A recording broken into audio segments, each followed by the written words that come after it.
պոստում կանգնած է, բայց թիկունքում չգիտի իր ծնողը առողջ չի, առողջ չի, մեռնում է, չի մեռնում։ Մարդիկ մեռնում են, չէին կարողանում թաղել։ Մեր արցախցի եղբայրներն ու քույրերը չելն էին Արցախից, ցեղասպանվելու էին իրանք։ Մասնագիտական բառը նույնիսկ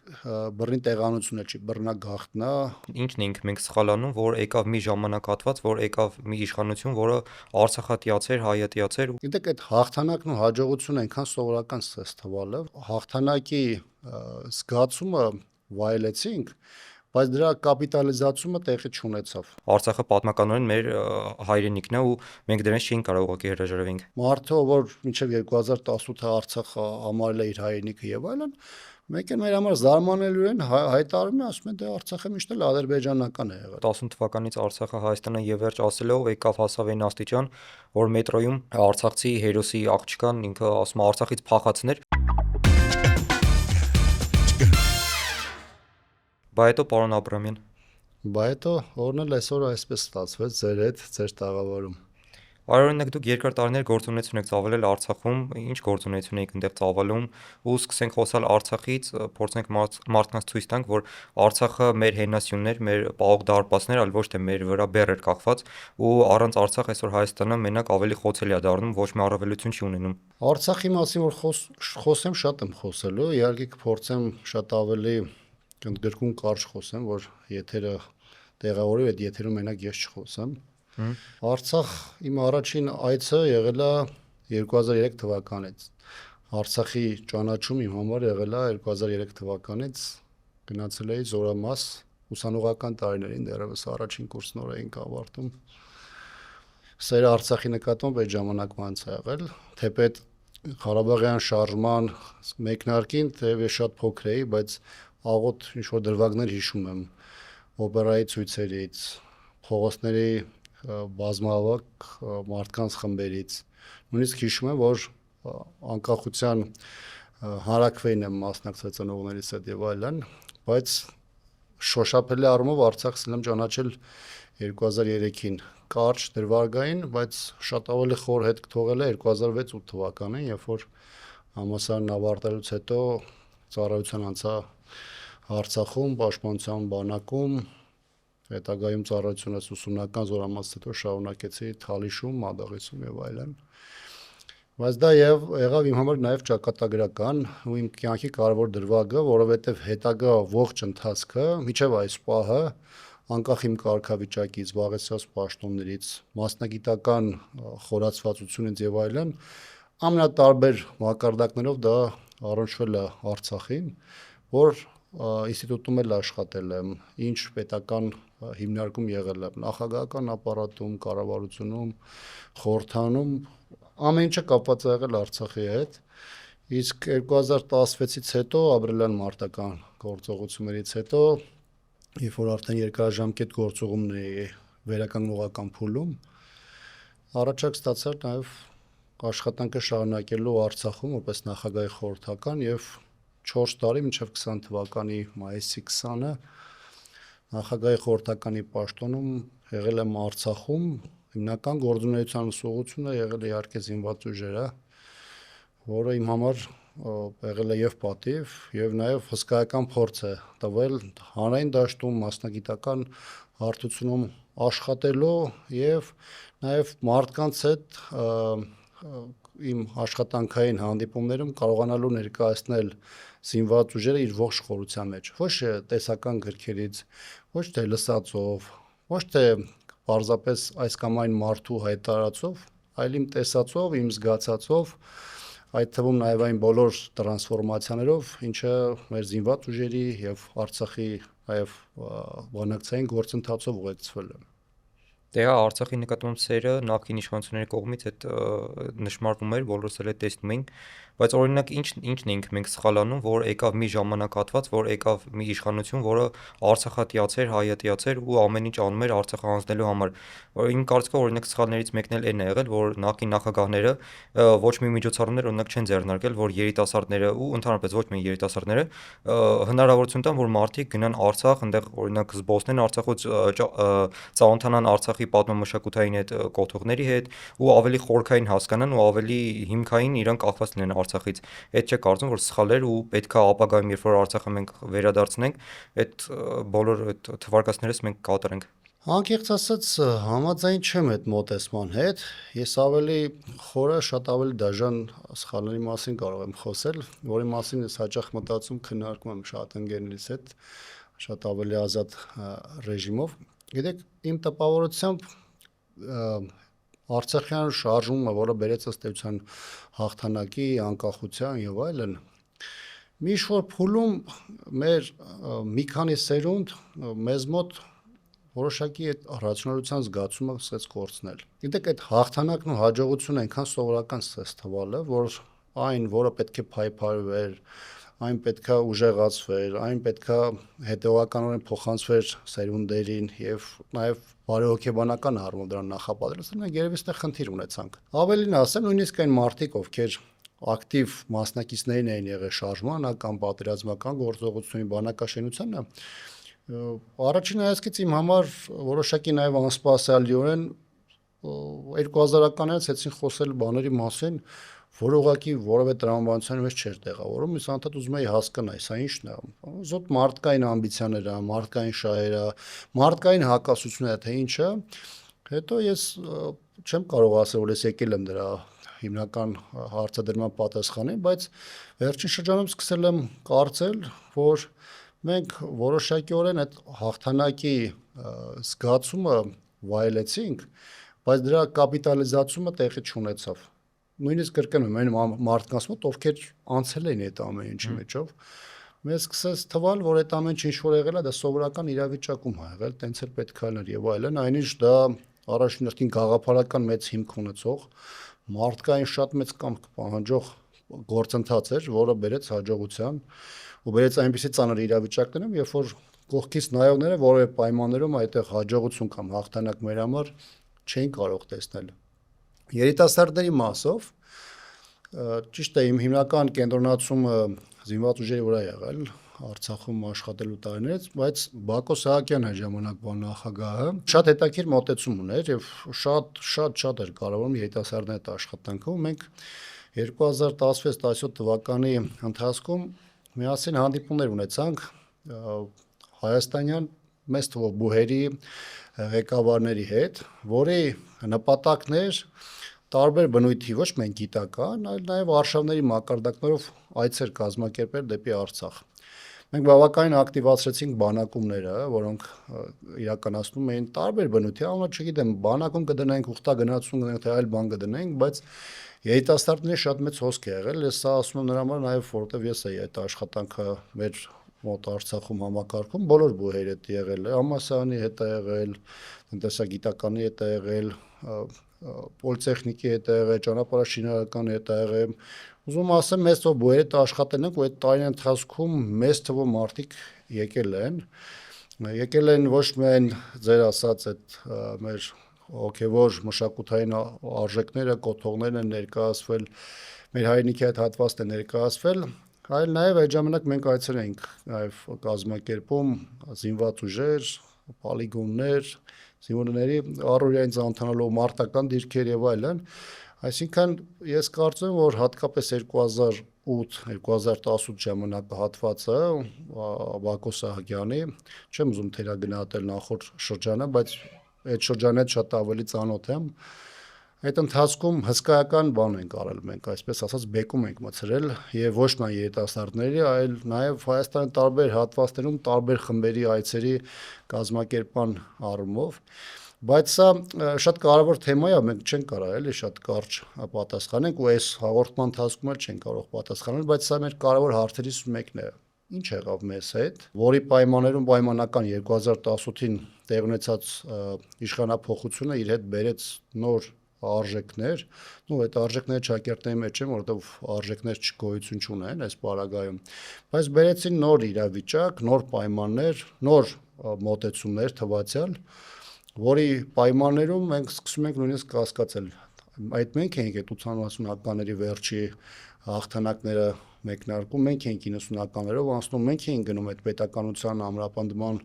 ուժեղացման ճանապարհով եւ այլն, բայց այս հարցերի պատասխանը կարեւոր է մեր ապագայի համար։ Դե ազգային էլիտա ունենք մենք 90-ական թվականներին ու գաղափարի հետևից են գնում, ամենակարևորը հենց այդ էր, որ մենք ունենք մեր առաջ դրած նպատակ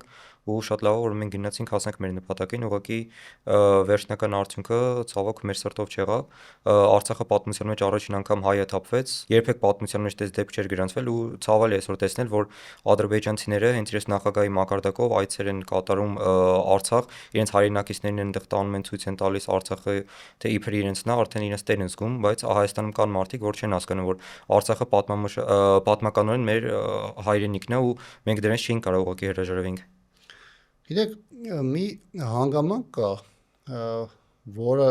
ձեր հարցադրման մեջ դուք շոշափում եք։ Տեսեք, բնական է, չէ, չի եղել այդպես, որ 2018-ից հետո բերեն մեր բնակիչների մի մասին փոխեն կամ չփոխեն, որ մենք սկսենք զարմանալ։ Իմ կարծիքով ինչ է մեծ այդ տեղի ունեցել։ 90-ականների ղեկավարում անկախ նրանից թե ժամանակվա նկատմամբ քաղաքական տարբեր իրավիճակների դրվագների հետ կապված ինչ մոտեցում որակումներ կա մեկի համար ընդունելի, մեկի համար անընդունելի, հիմնական էլիտաները գաղափարական անձինք էին, գաղափարական մարդիկ էին, ովքեր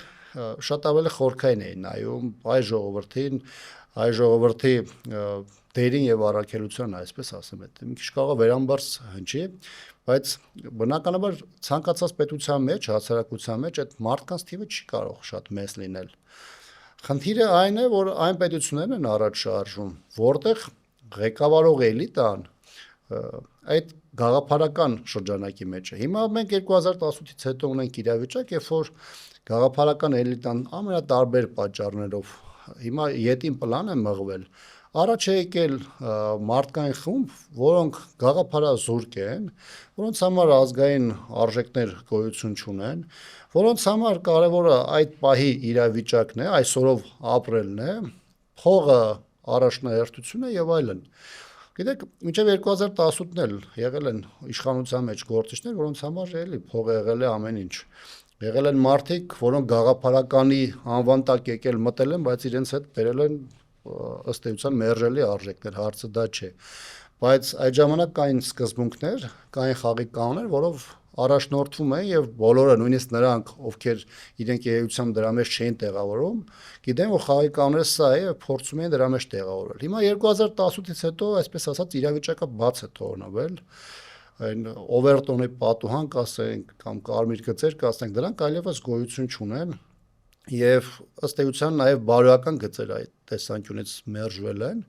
եւ մենք եկել ենք հասել ենք մի կետի, որտեղ մարդը, ով որ նույնիսկ Արցախում է եղել, մարդը, ով որ մինչեւ 2018-ը Արցախը համարել է իր հայրենիքը եւ այլն, մեկ էլ մեր համար զարմանալիորեն հայտարարում է, ասում են դե Արցախը միշտ էլ ադրբեջանական է եղել։ Նույնիսկ նկարն ես հանում, չէ՞, հայտի նկարները կա այսօրվա պաշտպանության նախորդանի նախագահնա նորը ձեռային Աղդամում նկարում էին, ասում էին Աղդամը մեր հայրենիքն է, այդ նույն մարդիկ ասում են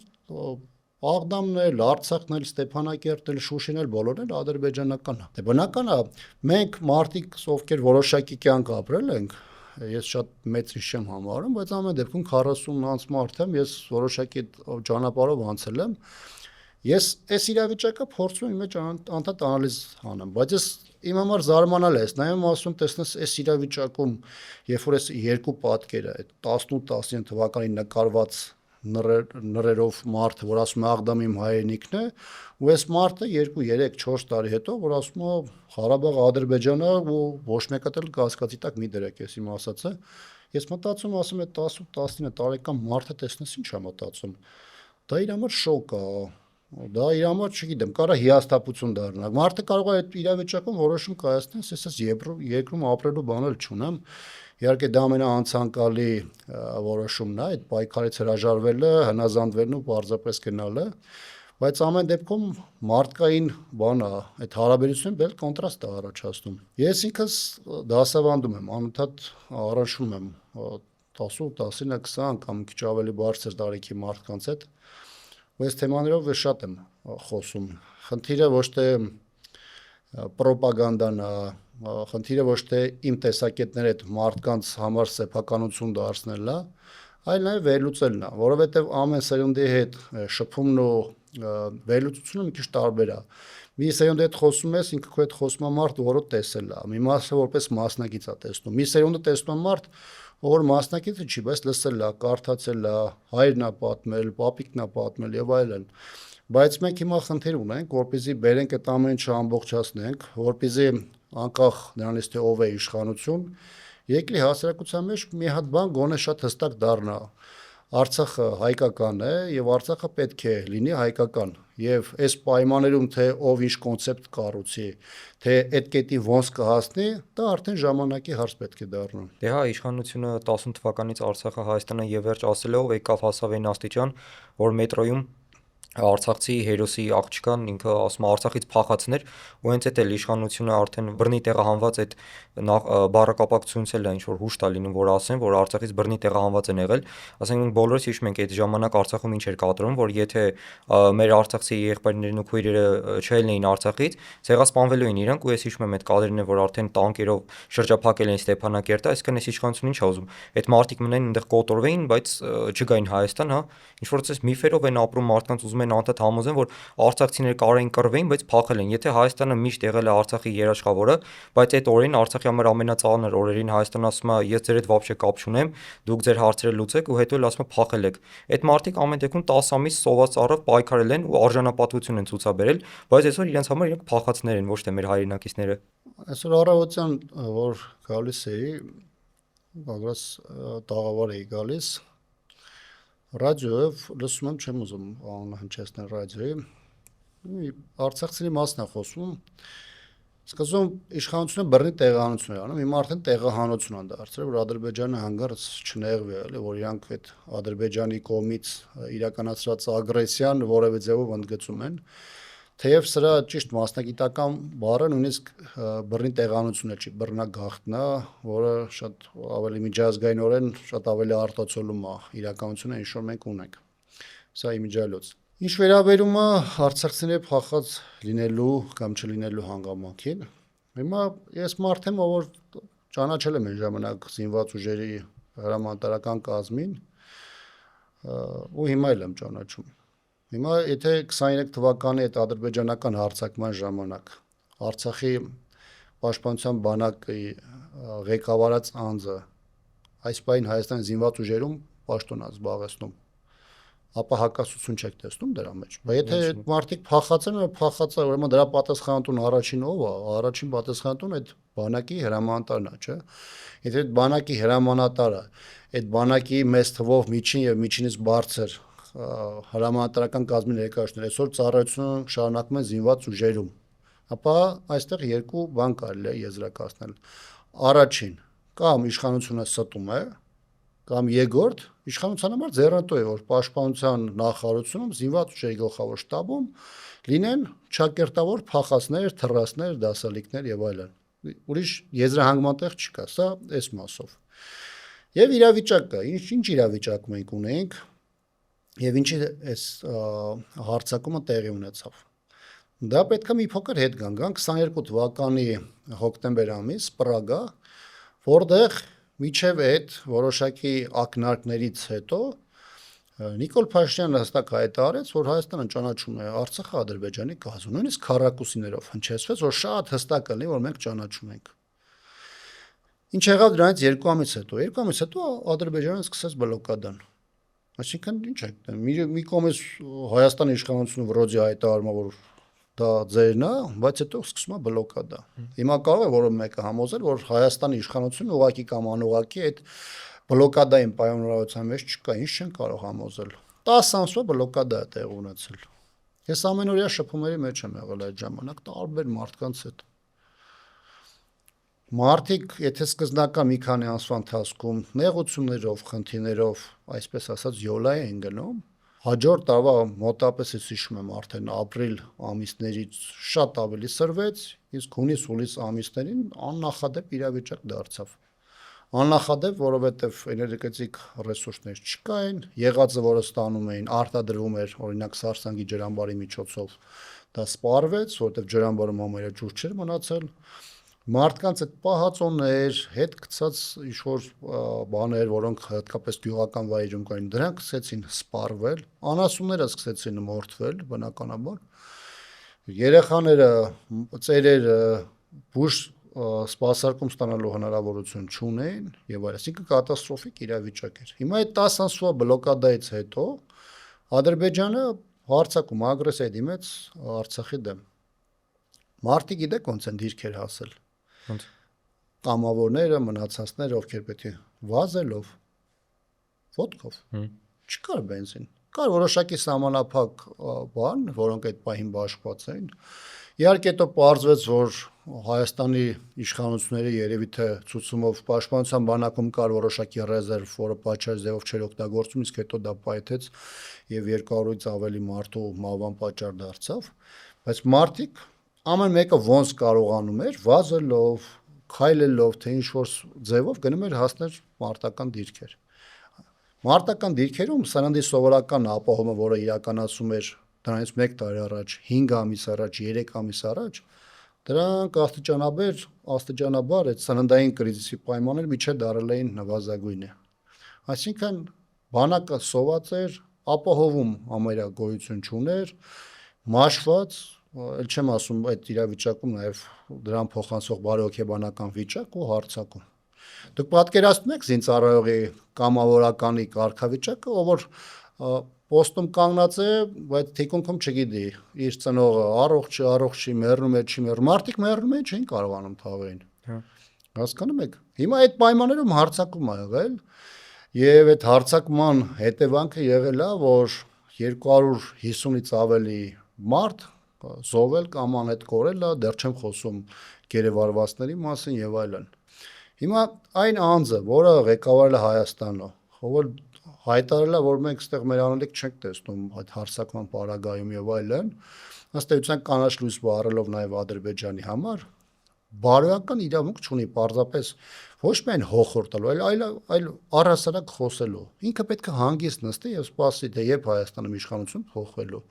օբյեկտիվ դաշտ ձևավորվելու, որպեսզի իր իրավական պատասխանության հարցը դրվի ոչ միայն այդ, այլ հազար ու մի դրվագներով, հասկանում եք։ Այնպես որ փախնողները այսօր նստած են հրապարակի կառավարության շենքում եւ այսօր նրանց վարած քաղաքական գիծն է եւ նրանց մոտեցումն է, որը մեր ժողովրդի բերել է հանգեցրել է ողբերգության։ Դե փախնողը մենակ Նիկոլ Փաշինյանն է, որ 2008 թվականին ժողովրդին մենակ թողելով փախավ, տարուց ավել պաղկվեց, այդքան բան արած մարդը հիմա էլ փախած մեր հայրենակիցներին է անվանում, ու դուք էլ ասեցիք, որ ամեն դեպքում մարդիկ բարեհոգեբանական ինչ վիճակում էին գտնում, սոված ծառա վիճակում էին, ուտելիք չկար, բենզին չկար, վառելիք չկար, բայց մեկը չնայած դրան իրանք ոտքով գնում էին սահման, որ եթե Աստվածային կռիվ սկսի, իրանք իրենց հայրենիքը պաշտպանեն։ Դրանից առաջ մինչև այդ բուն գործողությունները, եթե չեմ սխալվում, մի քանի օր առաջ էր, կարող է մինչև մի շաբաթ առաջ լիներ։ Զինվորականի հետ էի խոսում, ում զանգեցին, ասաց զանգ ա գալի, մի հատ խոսեմ, հեսա հետ կզանգեմ։ Զանգեց ասաց բանը, տրիվոգա։ Հետո որ հեռախոսը բան արեց, փոխանցեց կնոջը, այդ բային ուզում էի հասկանալ, թե ինչ ա եղել, դենց երկու բառ խոսե։ Մեկ էլ ասաց պատուհանից նայում եմ, ասաց մարդիկ ֆորմա բան վերցրած փողոցով վազում են։ Ինքն էլ այդ բային չէր հասկացել ինչա, մենք էլ ենք ուզում հասկանանք ինչա, դու հասկացաք դե բենզին չկա, որ մարդը նստի ավտոն գնա, սովորական պայմաններ ոնց որ լինում է։ Դե ոնց է զինված ուժերում սովորական ռեժիմով ելնում։ Մի մասը լինում է մարտական դիրքերը, մի մասը, այսպես ասած, այդ հանգստացող բանն է, անձնակազմն է, որը ժամից կախված կամ զորամասում է, կամ լինում է տանը։ Իսկ դա երեկոյան ժամ էր, երևի 10-ի կոմերն էր, բնականաբար մի մասը գտնվում էր բնակարաններում, պայմանագրային սպայական կազմը։ Ու հետո մարդիկ էլ, երբ որ այդ պատկերը ներկայացնում էին, այն մարդիկ, ովքեր ապրում էին Արցախում, հատկապես Ստեփանակերտում, ասում էին գիշերը բացում էր, ասում էր սաղ փողոցներով մարդիկ վազելով գնում են։ Այսինքն ոչ մեկ չէր ասում, դե բենզին չկա, 20 կիլոմետր չեմ գնալու։ Կախված նրանից թե ում զորամասը կամ մարտական հերթապահության վայրը որտեղ էր, մարդիկ դրանով էլ առաջնորդվում էին։ Ասում են ոչ մեկ չէր ասում, դե տրանսպորտ չկա, թող իրանք ապահովեն։ Մարդիկ հասկանում են իրավիճակը, ոնց է, ինչ է եւ այլն եւ դա անում են։ Այնպես որ գիտեք, այս զրույցները շատ կարեւոր է, նաեւ այսօրվա որ մենք այսօր վարում ենք, բայց մարդիկ կան մի մակարդակ կա քաղաքական, ովքեր փորձում են դա սարքել դիսկուրսի առարկա, դա նույնիսկ բարոյական է, չէ, որովհետև այս թեմայով ամեն մարդ չի կարող նստի եւ խոսա։ Ոչ թե նրա համար որ չի տիրապետում կամ չգիտի, այլ այդ մարդու ապրած կյանքը կամ վարքու կանոնը, որը ինքը դրսևորել է այդ ողբերգության օրերին, դա ցույցիչ է, թե այդ մարդը առասարակ այդ թեմայի մեջ պետքա լինի, թե չլինի։ Դե հա, պետքա սպասենք, ուղղակի տեսնենք, եթե հունիսի 7-ին չընտրվի իշխանությունը, իրանք ոնց են փախնելու։ Ու շնորհակալություն, որ մեր հրավերը ընդունեցիք, պարոն Աբրամյան,